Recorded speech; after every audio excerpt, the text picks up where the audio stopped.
Tu cherches un appareil de vision nocturne et tu ne veux pas payer au final pour des promesses publicitaires toutes creuses? Alors reste ici parce qu'aujourd'hui on passe en revue ces 5 modèles du plus faible au plus convaincant. À la dernière place, on trouve ici le modèle de XO-YOY. Et la raison est simple, sur le papier, il n'a pas l'air mauvais du tout, mais en regardant de plus près, il manque trop de données clairement confirmées pour vraiment inspirer confiance. Ce qu'on obtient, c'est un appareil de vision nocturne numérique classique avec un grand écran de 4,5 pouces, un zoom numérique 10 fois, 7 niveaux infrarouges et une batterie de 5000 mAh. Pour une première impression, c'est correct. Le grand écran et la batterie sont pratiques au quotidien, parce qu'on n'a pas besoin de le recharger rapidement et l'image est tout de suite agréable à regarder grâce à sa taille. Mais c'est justement là que se trouve le problème. Par rapport aux autres appareils, il manque trop d'informations importantes sur ce modèle. Le capteur, les données de l'objectif et une portée clairement vérifiée ne sont pas assez solidement établies. Et si tu veux comparer des appareils, ce sont précisément ces points qui comptent. Un zoom numérique élevé, ça sonne bien, mais si les données de base manquent, c'est un peu comme une voiture avec un beau tableau de bord sans que personne ne sache ce qu'il y a sous le capot. Cet appareil peut intéresser ceux qui cherchent simplement un modèle bon marché et simple pour une observation occasionnelle sans avoir besoin d'une évaluation technique plus poussée. Mais pour une comparaison sérieuse, il ne va pas bien loin. Et si tu veux savoir où trouver tous les appareils de cette vidéo au meilleur prix, les liens sont dans la description sous la vidéo. Juste devant, on trouve le Relacy. C'est déjà quelque chose de plus concret et de plus facile à situer, parce qu'on dispose ici de nettement plus de données techniques. Mais il reste clairement dans la catégorie débutant. L'appareil propose de la vidéo 4K, des photos jusqu'à 36 mégapixels, un objectif de 50 mm, 7 niveaux infrarouges et, selon les données, une portée nocturne allant jusqu'à 300 mètres. À cela s'ajoute un écran de 3 pouces et une batterie de 4000 mAh. Par rapport au modèle précédent, l'ensemble paraît plus cohérent parce qu'on peut mieux estimer ce qu'on obtient réellement. Surtout, l'objectif plus grand est, sur le papier, un point positif si tu veux capter un maximum de lumière quand l'éclairage est faible. Malgré tout, on voit aussi les limites en comparaison directe. Le zoom est purement numérique et, avec un facteur 5 fois, il n'est pas particulièrement élevé. Il n'y a aucun indice fiable concernant une résistance à l'eau et dans l'ensemble, l'appareil ressemble davantage à un modèle de loisir pour un usage amateur classique. Face au modèle plus solide de cette liste, il lui manque tout simplement de la profondeur technique, de la robustesse et, en partie, aussi de la portée. Je recommanderais surtout cet appareil à ceux qui cherchent un modèle portable classique, offrant un peu plus de sérieux que les modèles sans marque les plus basiques, sans pour autant monter dans une catégorie de prix nettement supérieure. Il est correct, mais pas plus que ça. Et dès le modèle suivant, on voit déjà à quoi peut ressembler un ensemble un peu plus moderne. N'hésite pas à laisser un like et à t'abonner à la chaîne si ce genre de comparatif honnête t'aide à repérer les produits vraiment intéressants sans perdre de temps.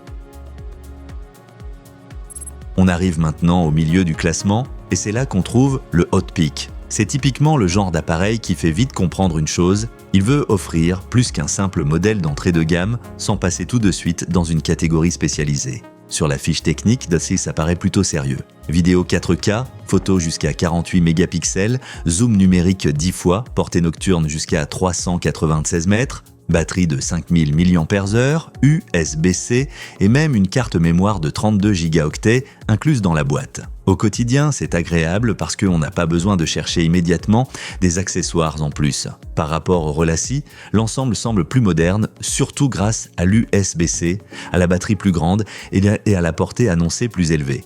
Mais là aussi, il faut rester honnête. Le zoom est encore une fois uniquement numérique et plusieurs données techniques importantes ne sont pas précisées de manière suffisamment claire. En clair, en comparaison, il paraît solide, mais tout n'est pas documenté aussi nettement qu'on pourrait l'espérer. Face au Sigman, il perd en clarté générale des données confirmées et face au Pard encore plus.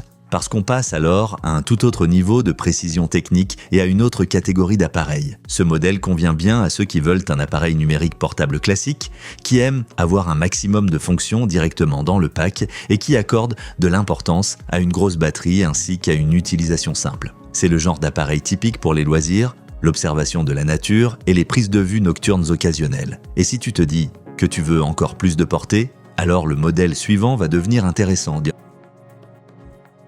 À la deuxième place, on trouve le Sigman. Et pour beaucoup de gens, c'est probablement l'appareil portable classique le plus intéressant de ce comparatif parce qu'il semble très solide en matière de portée et de conception générale. Le gros point fort ici, c'est très clairement la portée annoncée, jusqu'à 600 mètres. Dans cette liste, c'est la valeur la plus élevée parmi les modèles au format jumelle. À cela s'ajoute un objectif lumineux de 25 mm avec une ouverture de 1,0, un écran HD de presque 4 pouces et une extension de mémoire jusqu'à 512 gigaoctets. Tout cela rend l'appareil attractif pour ceux qui sont vraiment souvent dehors et ne veulent pas seulement jeter un coup d'œil rapide dans le jardin. Par rapport au Hotpeak, le Sigman paraît plus abouti, surtout grâce à l'objectif lumineux et à la portée annoncée très élevée. Malgré cela, ça ne suffit pas tout à fait pour prendre la première place. Pourquoi ? Parce qu'au final, ça reste un appareil numérique portable classique avec zoom numérique. En plus, il est si relativement lourd et certaines informations sur les connexions ne concordent pas parfaitement selon les sources. Il est donc solide, mais pas totalement exempt de petits doutes. Et quand on le compare au Pardé, on le remarque tout de suite. L'appareil suivant joue techniquement dans une autre catégorie. Ce modèle est un très bon choix pour ceux qui veulent en tenir un appareil de vision nocturne classique dans la main sans renoncer à une bonne portée et à une luminosité correcte. Pour beaucoup d'utilisateurs amateurs, ce sera déjà largement suffisant. Mais si tu ne veux pas seulement observer et que tu cherches une configuration nettement plus sérieuse, alors voici maintenant notre numéro 1. À la première place, on trouve le Pard. Et oui, on le remarque tout de suite. Ce n'est pas simplement un autre appareil numérique portable, mais une solution nettement plus sérieuse, avec une base technique plus propre. Ici, tu as un capteur CMOS de 2560 par 1000, 440 pixels, un écran OLED de 1000, 440 par 1000, 80 pixels, un grossissement optique de base de 1,4 fois, un zoom numérique supplémentaire, 5 watts de puissance infrarouge, une batterie 18650 remplaçable, l'USB-C, le HDMI, le micro SD et en plus un poids très faible de seulement 0,229 kg. Mais ce qui compte encore plus, c'est sa place dans l'ensemble. Cet appareil est conçu comme une solution clip-on et semble globalement beaucoup plus précisément spécifié que les autres candidats. Par rapport au Sigman, la portée pure en usage portatif n'est pas l'effet spectaculaire du modèle, mais la maturité technique, la conception et l'orientation robuste plaident clairement en faveur du Pard. Bien sûr, cet appareil n'est pas parfait non plus. Le zoom supplémentaire reste numérique et la variante à 850 nanomètres est généralement plus visible que les versions à 940 nanomètres. En plus, la classe de protection et la plage de mise au point exacte n'étaient pas documentées de façon aussi claire dans toutes les sources. Mais même avec ces points, l'ensemble reste le plus convaincant. Surtout, la grande résistance au choc, le faible poids et les caractéristiques techniques principales bien documentées font ici la différence.